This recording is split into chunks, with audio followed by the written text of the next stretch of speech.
Georgia Tech has done it. They land 4-star, 6'9", 6'9" offensive lineman Joshua Sam-Epelle. Them boys is hooping. And why? This is not just a recruiting win for the state of Georgia for Georgia Tech. This is a national recruiting win and more to come on the flats. We talk about it today on the show.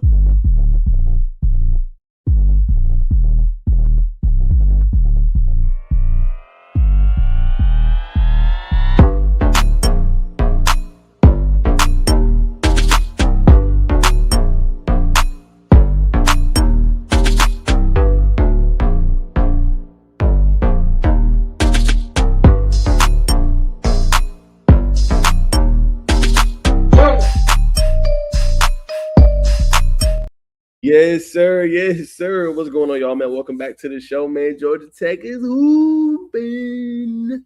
They're hooping. Hey, man, look, they are balling. They're hooping right now and getting major, major prospects, man, that's coming down to the flats, man. Now, this was a massive one for Coach Key, right? And he's still on business, y'all. All right? He's still on business in terms of what he's been bringing in, the prospects, right? Everything that he wants to accomplish this year, right? Being able to get more beef, more girth on the offensive line. We're seeing that, and we're seeing that at a high level this year for Georgia Tech. Okay, so that's making all the difference in the world, right? Now, when you guys see this, you're gonna see, oh, okay, well, Naj, he's not committed yet. Yeah, I'm making this video early for y'all. Okay, so you're getting an early look before he announces the commitment. Right now, he's already getting those expert predictions to land with the Yellow Jackets. Okay, so you guys can see it's like 3 predictions already in here. Benjamin Walker he's put his prediction in, right? And several experts as well. You got Chad Simmons, he's put it in as well. And you also got to throw in there Kelly Quinlan of Jackets Online. So this is here, right? And this is what he brings, and this is what's coming down to the table, coming down the pipe for them, right? So how was the ranking, right? 112 nationally, number 16 offensive tackle, number 8 in the state of Georgia, right? And if you're Georgia Tech, this is big because you're trying to get a top 25 class, right? Got over 20 commits. But now you're trying to get a top 25 class for this cycle, right? In order to do it, this is one of the players I talked about in my article that said, okay, this is what Georgia Tech needs to do, right? I outlined Corey Hadley Jr., Joshua Sam-Epelle, also did Success Nawabude, right? Several of these prospects I said Georgia Tech has to land on. They got on about 2 of the 5 now of those prospects, but this changes things for them because he's a guy who can come in and potentially rotate in there, earn a role early, right? 6'8", 6'9", don't grow on trees. You know what I'm saying? I've seen him several times play in person. I've always been very impressed. Mover in the run game, you know what I'm saying? Ability to be an anchor on the offensive line, really good feet and good footwork. And it helps with that question you're going to have at left tackle next year, right? When you look at Ethan McKinney, he's a redshirt junior. If he has a good productive season, he's probably going to end up in the league. He could come back another year. But let's say he does not, what is your succession plan to replace him, right? You need beef on that line. Right, so you get Joshua Sam-Epelle, he's one, right? Then you go and you get another offensive tackle. That's another one for you. So now you're looking at a situation where you got multiple guys can come in there and compete, right? They can play at a high level. So Sam-Epelle is the same thing. You know what I'm saying? He's the same kind of player that can do that for you. So I think if you're Georgia Tech, you've nailed it, right? And this all started with Coach Key when we go down here on April 10th, right? Because it wasn't even an OV set, right? Georgia Tech initially wasn't even in this recruitment, right? But it goes to show you how they're able to close these relationships in these deals. You know what I'm saying? When I say deals, I'm saying in terms of being able to send out for prospects, in terms of being able to kind of catch their eye, right? So that makes a major difference moving forward for them, right? Because now it's like, oh, we landed in. You go look at Douglas County and what they're able to produce. They always have prime prospects, right? Georgia Tech was in the running last year for one. Remember Jordan Carter? He ultimately decided Tennessee. Tennessee probably had a little bit better of an NIL package to offer him, right? But we're starting to see now, like Ryan Alpert in there, Coach Key, bigger recruiting staff. They're starting to have the resources that are deployable enough for this squad and this team so that they can go and say, hey, you know what? We actually can go get some of these top guys. We actually can go get some of these blue chip prospects and bring them on the campus, right? And that makes all the difference in the world with what you're trying to build, what you're trying to do, in the type of squad that you want to have. You know what I'm saying? So I think it's big, man. And they're just getting started. Obviously, it's probably going to be about 3 to 4 more recruits. You know what I'm saying? And then that's going to be it. I think Georgia Tech is trying to close down this class, have it solidified prior to going into the season. And then once July hits, they can focus, right? Look, the season's right around the corner. First game September 3rd. let's focus on the season. 2 months left. We got to lock the hell in. But you talk about changing the game nationally. Georgia Tech is doing that, and they're going to get more national exposure and attention. 3 of the first 4 games on prime time on ESPN. They're doing what they're supposed to be doing, man. And you got to give credit to Coach Key and his staff for being able to pull off things like this. Because really, bro, he was a Georgia lean at one point. Right? He's probably going to end up at Georgia. But now, look at the conversation. If you're Georgia Tech, you missed out on Kennedy Jackson, but you get pretty much the same player, but maybe even potentially better in Joshua Sam-Epelle, right? So that's big. And you had the infrastructure in place now. Hey, I need a guy to be the anchor. I need a guy to be that one for us to make that difference. And that's what Joshua Sam-Epelle is, right? So that's enough about that. Now we're going to roll the tape and roll the film and just give you everything that he can bring to the table, okay? So we always do that, the film breakdown, instant reaction. We're going to do that as well on the channel.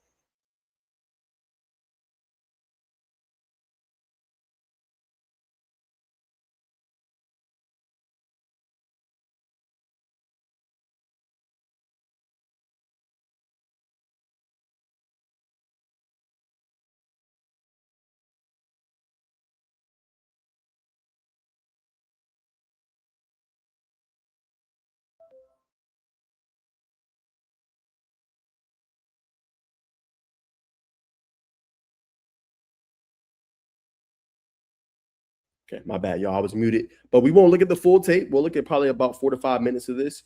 That'll give us, kind of a telltale of what it looks like. But he plays in one of the top regions that has Carrollton. Kelvin Hill came from Carrollton. You get a chance to look at everything he's able to bring to the table. Okay, so let's start left tackle. This edge is about to come off. How does he handle this? Okay, so it looks like this is an RPO action. Here he is right here. And does a good job just putting the straight arm and dominating. Now, this is what I said when you guys ever see the Locked on Georgia Tech podcast that comes out. This will probably be afterwards or before. However, I talked about Braylon Mills and I like him, but I want my offensive tackles to dominate, right? So you see him kind of get it right here, but look at how he finishes this play, right? All the way down to the ground. I'm going to use my strength and I'm going to bulldoze you down and get a pancake block. You need your tackles to have that kind of girth, right? To have that kind of tenacity, kind of have that tenacity on the offensive line, especially when you play for Georgia Tech. You need that. You need that beef. This is how you're going to go up against ACC defensive linemen and be able to make the difference, right? So here, hand in the ground, right? Double team block on the edge. And you see how he's able to kind of just overpower it with his teammate, double team block, they finish it down to the ground, right? Fast, physical, you're going to feel me. I'm going to let you know about it. And that's what it is, right? So draws flags, but you need that nastiness. You know what I'm saying? You need that girth, that feel, okay? So here in the red zone, here he is right here.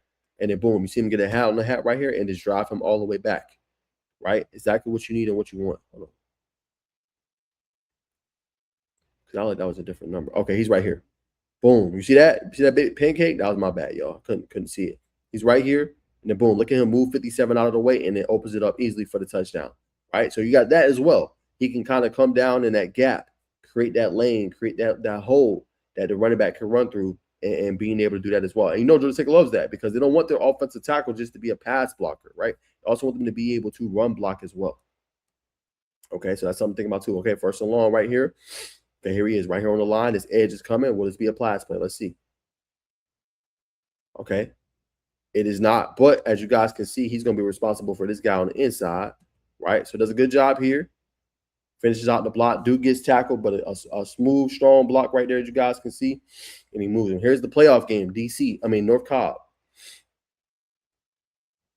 Okay, it looked like they're running the 3 technique. Only about 3 guys on that line. And then he's responsible for this guy opening up that hole, and he does it. You know what I'm saying? Another big time block right there and being able to open up the gap yet again, right? So like I said, 6'8", 6'9" don't grow on trees, man. But you see the physicality that he brings to the table and what he imposes, right? And then right here, this great pass pro attempt. See the rush is going to try to use a myriad of moves, right? See, boom, left, right, and then he completely stifles him right there and pushes him down to the ground, right? You need that, right? You need your guy to be able to handle his business against star edge rushers. You're seeing that on this tape. And then here, what I'm saying, that physicality, right? Locking in with number 95 and then throwing him down to the ground, right? You're not going to get nowhere near my quarterback, right? I'm going to be able to finish you off and do what I need to do. Here against Rome, spring game last year, right? Pretty good edge rusher, over here. Okay, can you handle business on second down? Right, here it is, good feet. Y'all see how fast he was moving? See, I've complained about footwork with other guys and being able to have a better drop kick. This drop kick is elite. Boom, boom, right? Chopping that feet. And then y'all see it right there, right? And he's able to get this kind of a block because he chops his feet so well, and then he's moving, right? In phase, finishes off the block, another big time pancake. But his drop steps quicker than the other guys that I've been able to review in the tape that I've been able to see, right? He's able to do that at a very, very, very high level, right? Same thing here, hand on the ground, height, boom, okay? I'm going to tap him. Now I know my quarterback's going to keep it. I got to get to the second level. See, I can see that instantly. And y'all see that? Second level block, right? Good athleticism right there and being able to finish, right? So agile, even though he's 6'9", 300 plus, he's still agile enough to get out and go get to the second level. You know what I'm saying? Here, you guys can see being able to open up that hole, and it's easy. Y'all see how much that line moved at? See? And the big part right here is Sam-Epelle. He got to create that lane because he's looking to run right through here, right? So he gets physical, and then it's an easy touchdown right there because he moves the edge rusher, you know what I'm saying, to open up that lane in that hole, right? Exactly what you want. I think this was last year, Corky Kell Dave Hunter Classic, all right? Here he is right here, okay? Watch this. This looks like a potential pass play. Yup, I can tell by how they were lined up. You see? Right? And then the defender right there tried to use a strong arm on him, but you see the lower body and the upper body strength to be able to just basically isolate them out and finish off the play. Big time pancake, as you guys can see right there.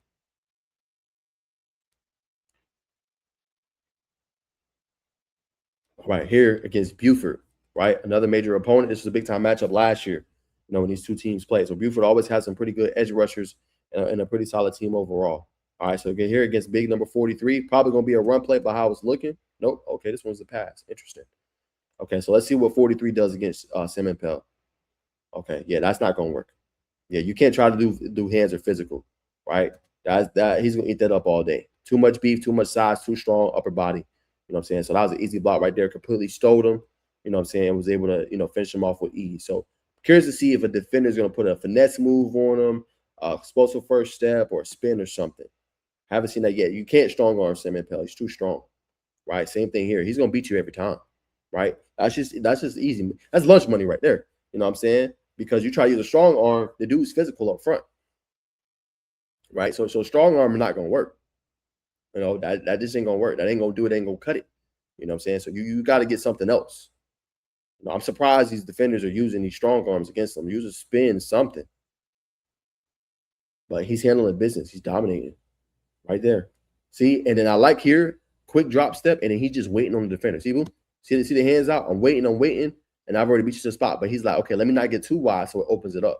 See? And then the defender tries to go in, and he's able to handle that and tries to spin off. That's a great job there. Because, right, he dropped quick so fast, it opened up that gap, but he was able to kind of get his hands out, ready to go, and was able to take away, you know what I'm saying, that rush lane in the interior on the inside. So great job there. Another one, pretty good team, Langston Hughes. They lost one game last season, went 12-1. Okay, a lot of talking here. Let's see. 1, 2. I mean, yeah, I don't know what the defenders are doing, bro, but strong arm is not going to work against Sam-Epelle. You know what I'm saying? It's just not. He's too strong, fast, and physical. Here, another good drop step, right in position. I see where his hands is on the interior of the defender and just completely stonewalls him again. Okay, more action against Buford. 47 is the edge. Okay, let's see what they decide to do here. Okay, another pass pro attempt. And like I said, just that's what you're getting, right? It looks boring, but he's handling business every time. He's moving his feet. He's moving his legs. He's putting a strong arm on you, right? And to be 6'9" and move so well, I mean, like I said, knock it out of the park kid for Georgia Tech. You know what I'm saying? Same thing there. Just staying in the sight line of the quarterback and not even getting close to even touching Mike Johnson. You know what I'm saying?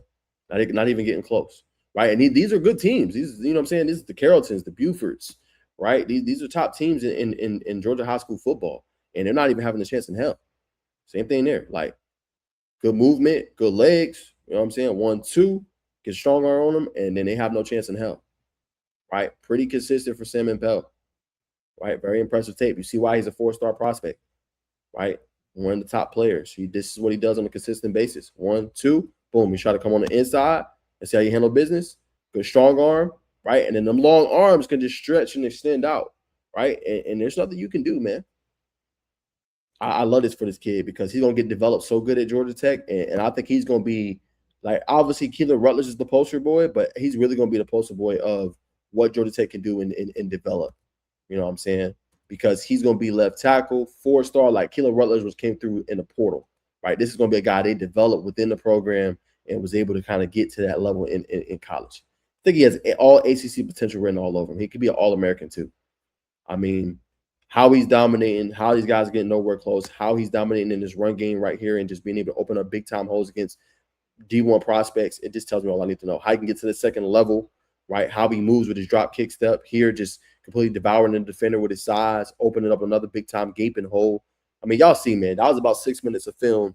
Y'all get the picture, right? This is what Georgia Tate's getting. He's one of the best offensive linemen in the country for a reason, right? So, like I said, man, Coach Key cooking with the fit grease. I really like his game. And like I said, I thought defenders would use other moves on him, right? I wasn't using no strong arm move on him because he has too much, like the size, the stature, and the ability to just put you in a phone booth. But yeah, I mean, this is a big time get for Georgia Tech. You don't get much bigger than Joshua Sam-Epelle, and it shows they're serious. Now, with this commitment, what's going to be interesting is to see if they're going to have somebody else, right? Will they go for Kyle Johnson, or will it be Joshua Sam-Epelle? Will that be the only recruitment they get? We're going to have to find that out. But appreciate you guys always tuning in to the show. I'll see you guys in the next one. Please make sure you like, comment, subscribe, hype it up, and always remember, it's always peace and love.